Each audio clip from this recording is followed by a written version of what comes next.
ভারী বৃষ্টিতে খাগড়াছড়ির মাটিরাঙ্গা সাপমারা এলাকায় পাহাড় ধস হয়েছে। পাহাড়ি ঢলে তলিয়ে গেছে জেলার নিম্নাঞ্চল, পানিবন্দী হাজারো পরিবার।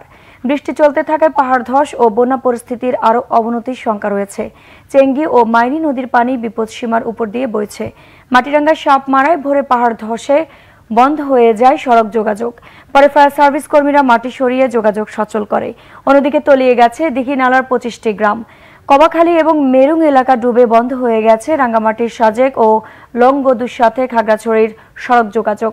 খাগড়াছড়ি শহরের শালবাগানে পাহাড় ধসে কয়েকটি বাড়িঘর ক্ষতিগ্রস্ত হয়েছে।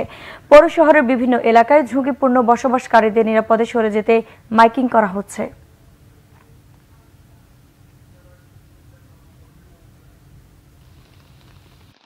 সাড়ে চারটার দিকে দেখতেছি যে পুরা পানি ভরে গেছে এলাকা।